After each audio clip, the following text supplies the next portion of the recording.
जय हिंद, नमस्कार, मैं अंबर जैदी स्वागत करती हूँ आप सबका एक बार फिर से हमारे आज के कार्यक्रम में और आप सब जानते हैं कि लगातार जब भी भारत किसी भी रेयर अर्थ मिनरल ऑयल, सोना या इस तरह की कोई भी खोज होती है, हम उसको आप सबके समक्ष लेकर आते हैं और हमने पहले भी एक रिपोर्ट में आप सबको बताया था कि अंडमान निकोबार में 20 ट्रिलियन का ऑयल वहाँ पर मौजूद है और सिर्फ ऑयल ही नहीं बल्कि बहुत कीमती रेयर अर्थ मिनरल्स जिनको हम कहते हैं, वो वहाँ पर मौजूद है जहाँ पर जिसमें मैग्नीशियम, कोबाल, निकेल और भी कई सारे अहम जो रेयर अर्थ मिनरल्स हैं वो वहाँ पर मौजूद हैं। कितनी बड़ी ये भारत के लिए उपलब्धि है क्योंकि इस तरह की खोज तो अक्सर होती रहती है कि भारत के कभी ना किसी हिस्से में कहीं पे ऑयल, कहीं पे सोना, ये सारी चीज़ें होती रहती हैं। लेकिन किस तरह से ये भारत को और मजबूती दे सकता है, कितनी बड़ी ये खबर है, इस पर हम बात करेंगे।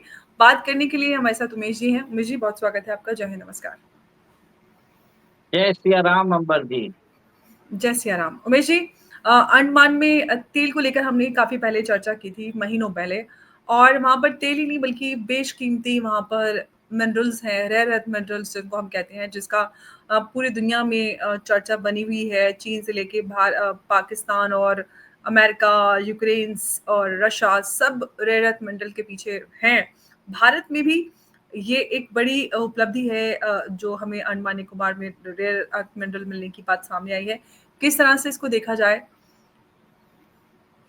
देखिए अंबर जी, आपको मालूम है कि भारत की जो कोस्टल जो सीमा है इट इज 7,588 किलोमीटर। हुँ, उसके अलावा कोस्ट से 200 नॉटिकल माइल जो होता है, भारत का एक्सक्लूसिव इकोनॉमिक जोन होता है।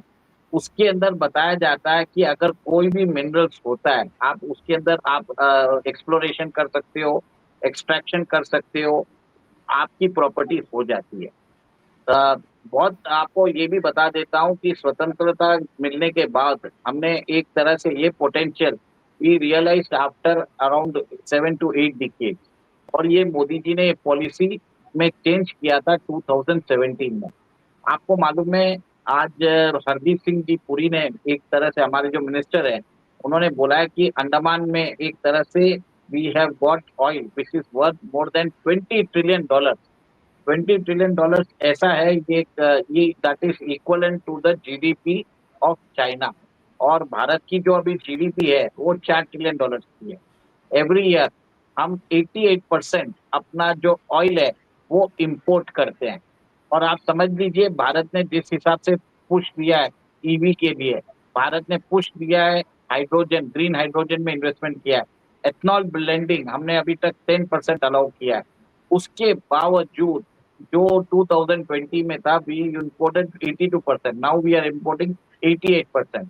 तो ये बड़ा ही है। तो एक तरह से आपने जैसे हमने पहले भी बताया, हमने कॉन्स्टेंटली बोला भी है, 4-5 महीने पहले भी हमने बोल दिया था कि अंडमान के अंदर रिजर्व्स है।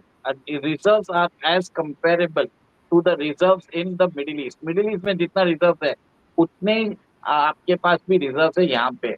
और इसके अंदर क्रूड ऑयल और गैस दोनों ही हमारे पास एक तरह से रिजर्व्स हमारे पास है। इसका एक्सप्लोरेशन खत्म हो चुका है और अब ड्रिलिंग चालू हो रही है। और आपको बता देता हूँ, भारत की जो कंपनी है ऑयल इंडिया लिमिटेड ने ऑलरेडी ब्रिटिश कंपनी और नॉर्वेजियन कंपनी से बात कर रही है इसके ड्रिलिंग के लिए भी। और ड्रिलिंग के बाद आप ये देखेंगे, जब रिजर्व सर्टिफाइड हो जाते हैं, जैसे हमने देखा है कि बॉम्बे ऑयल में हमने रिग स्थापित की है, वैसे ही वहां पे भी रिग स्थापित होगी, और जिसके कारण हम वहां से तेल निकाल सकेंगे। देखिए, लोग हमारे नीचे इंडोनेशिया है, क्यों, वहां पे भी सुमत्रा बेसिन है। इंडोनेशिया हर साल, हर दिन 700,000 barrels per day oil extract करता है ओशन से बीनीथ में। और ये हुँ, एक तरह से इसको 1 मिलियन करने वाला है बाय 2028। अब भारत जी। थोड़ा सा ही ऊपर है, आप सोच लीजिए। उसमें हुँ, भारत के अंदर, और भारत भी एक तरह से उसको एक्सट्रैक्ट कर सकता है। इसके लिए भारतीय सरकार ने क्या किया, अंडमान और निकोबार के अंदर कनेक्टिविटी इंप्रूव की, पावर उधर दिया। एक हुँ, तरह से अभी बताया जा रहा है कि जापान के साथ मिलके वो हांगकांग जैसी एक स्मार्ट सिटी बना रहा है। सबांग पोर्ट को अदानी ने एक तरह से ले लिया है। 72,000 करोड़ का इन्वेस्टमेंट किया है। वहाँ पे एक तरह से डिफेंस फैसिलिटी बनाई है, वहाँ पे नेवल बेसेस जो भी है सारा अपग्रेडेशन किया है। इंफ्रास्ट्रक्चर को अपग्रेड किया है, कनेक्टिविटी अपग्रेड किया है। तो बहुत लोगों को ये नहीं समझ में नहीं आता है कि अंडमान का क्या स्ट्रेटेजिक इंपॉर्टेंस है। जो अंडमान के पास जो स्ट्रेट ऑफ मलाक्का है, वहाँ पे वर्ल्ड का 65 to 70% कंटेनर ट्रैफिक गुजरता है, बहुत ही इंपॉर्टेंट चीज है। और उसी स्ट्रेच पे हमें आज ऑयल मिल रहा है, और उसकी जो सुरक्षा करना बहुत ही इंपॉर्टेंट है। आपको मालूम है, थोड़े दिन पहले इंडियन नेवी ने 6000 किलो मैच पकड़ा था, जो 36,000 करोड़ का था। तो ये बताता है कि भारत ने अपना जो कोस्टल एसेट्स है, कोस्टल जो एरियाज है, उसमें पेट्रोलिंग बढ़ा दी है, और जो भी संदिग्ध एक्टिविटीज होती है, हम उसके ऊपर नजर रख रहे हैं। और हम अब मैं यहाँ पे ये बता देता हूँ, सिर्फ हमारे पास ऑयल नहीं है, उसके अंदर बताया जाता है कोबाल्ट है, निकल है, कॉपर है, मैग्नीज है, रेयर अर्थ मिनरल्स है। आपको मालूम है, रेयर अर्थ मिनरल्स के लिए सारा ये जो युद्ध चल रहा है, ये रेयर अर्थ मिनरल्स के लिए ही चल रहा है। पाकिस्तान भी अमेरिका के पास इसके लिए अमेरिका के साथ पाकिस्तान की दोस्ती भी रेयर अर्थ मिनरल्स के लिए हुई है। कॉन्गो के अंदर भी वही काम है। कनाडा को भी इसके लिए अमेरिका बोल रहा है मेरा 51st रिपब्लिक बन जाओ, क्योंकि उसके पास रेयर अर्थ मिनरल्स है। ग्रीनलैंड की भी यही बात है। और आपको मालूम है, पनामा भी अमेरिका ने इसके लिए लिया क्योंकि वो अर्जेंटीना, बोलिविया और चिली के पास जो लिथियम रिजर्व है, उसका ट्रांसपोर्टेशन वो कंट्रोल कर सके। और ये rare earth minerals is the future. इसके ऊपर जो हमारी जो इलेक्ट्रिक व्हीकल की बैटरीज है, रिन्यूएबल एनर्जी सिस्टम्स है, और एडवांस इलेक्ट्रॉनिक्स जैसे सेमीकंडक्टर की इंडस्ट्रीज है, वो बेस्ड है। तो मैं ये नहीं बोलूंगा कि 20 ट्रिलियन है, बहुत ज्यादा है, 20 trillion plus plus plus plus बोलूंगा। ये इतने बड़ी एक तरह से ओशन बेड के नीचे 20 हमारे। ट्रिलियन तो सिर्फ ऑयल की बात है, बाकी उसके अलावा जो हम रेयर अर्थ मिनरल्स की बात करें वो उससे कहीं ज्यादा और हो सकता है, क्योंकि अभी उसका अंदाजा नहीं लगाया है, अब पता नहीं है कितनी मात्रा में है, तो ये भी एक सवाल है। देखिए, भारत के पास आज की डेट में 6.9 मिलियन जो है प्रूवन और रिजर्व है रेयर अर्थ मिनरल्स के लिए।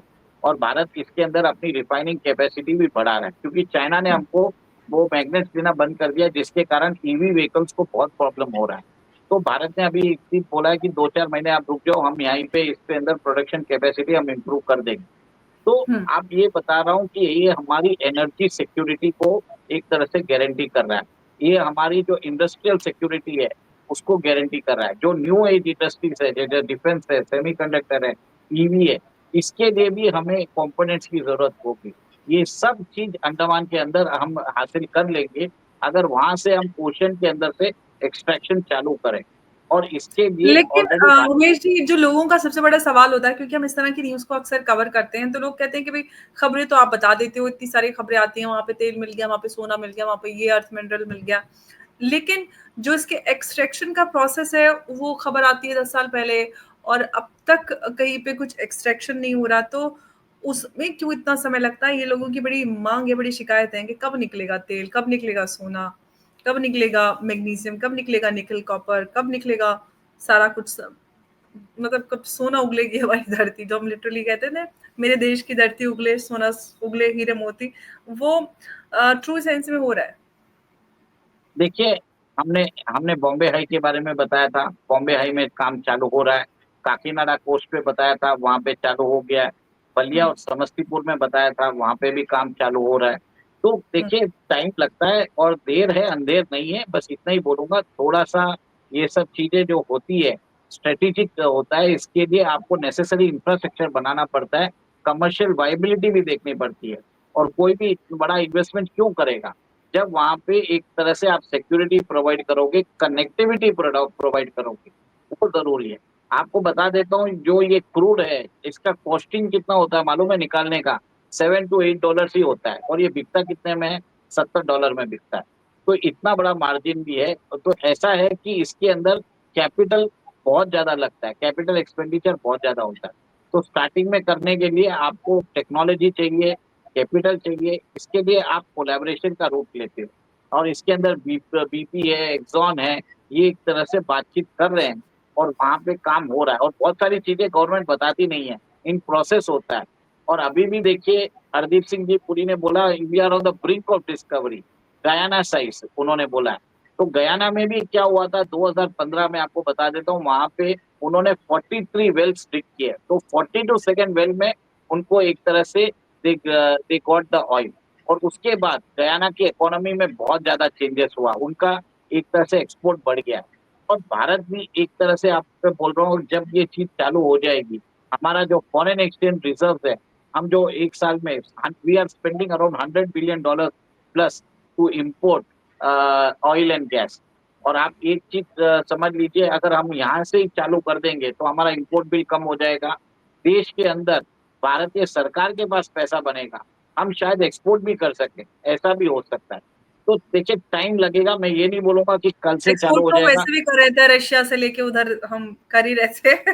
हम अपना खुद का करेंगे।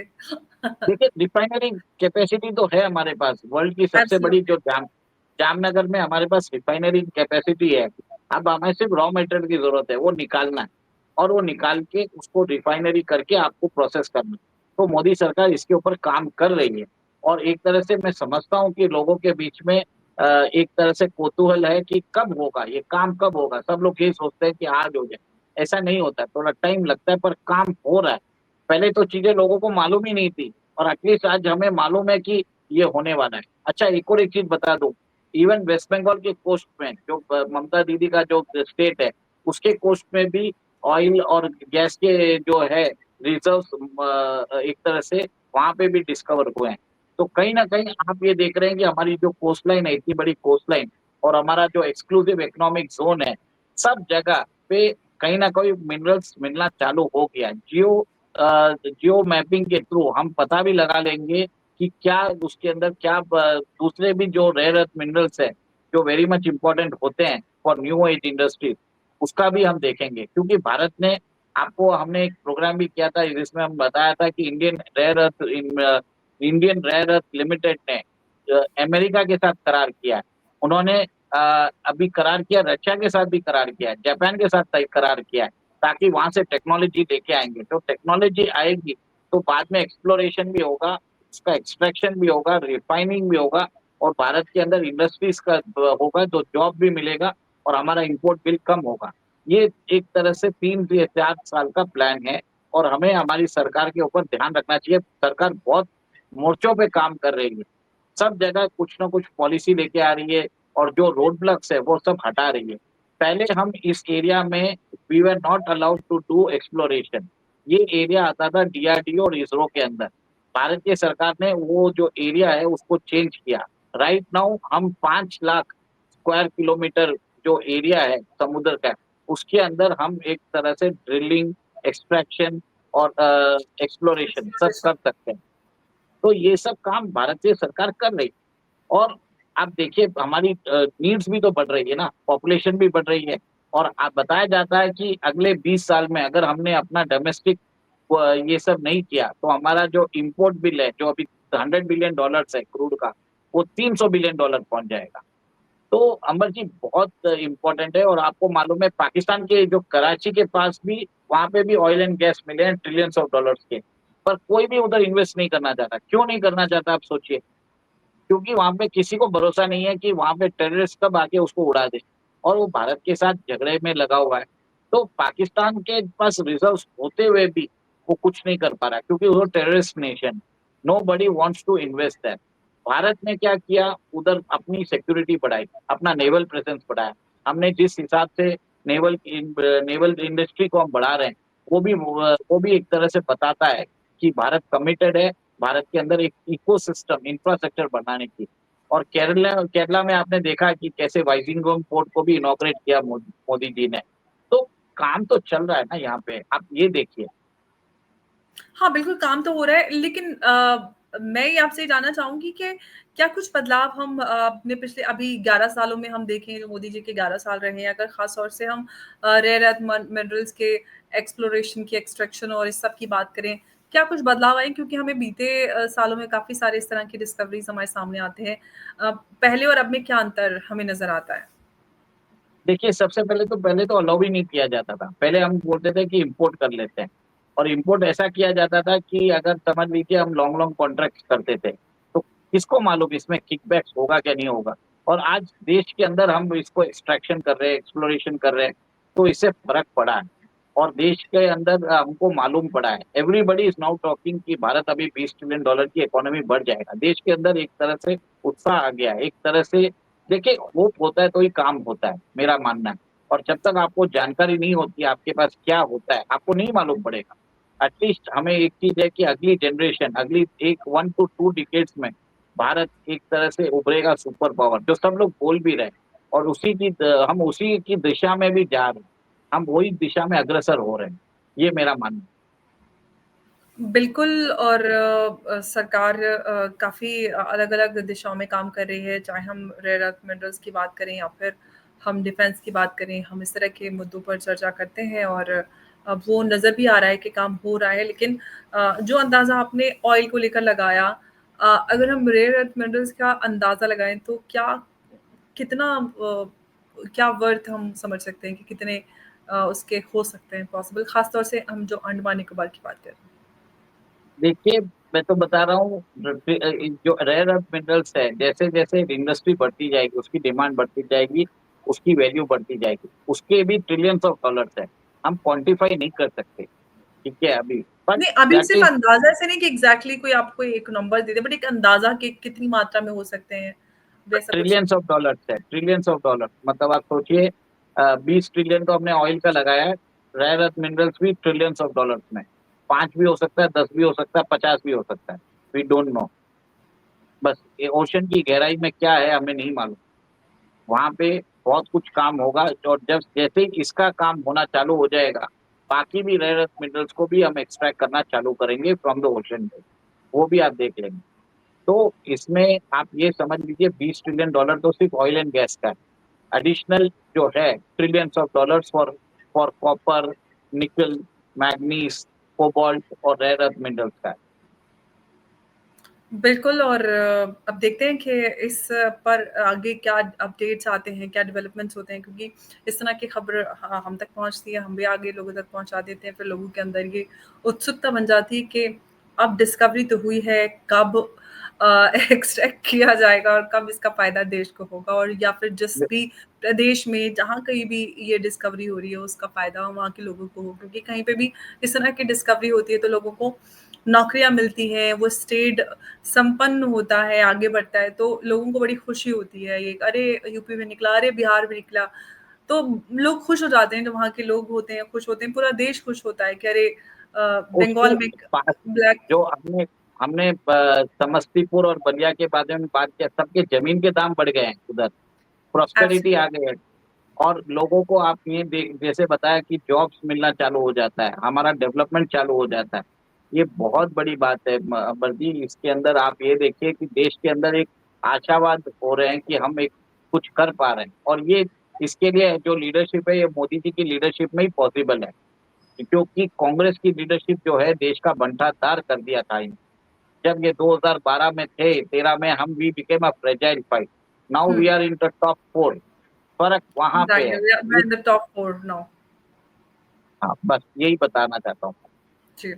धन्यवाद उमेश जी, हमारे साथ आज के इस अहम चर्चा में जुड़ने के लिए, काफ़ी इंटरेस्टिंग चर्चा रही। बहुत-बहुत धन्यवाद आपका। नमस्कार, जय हिंद, जय भारत। जय सिया राम। जय सिया राम।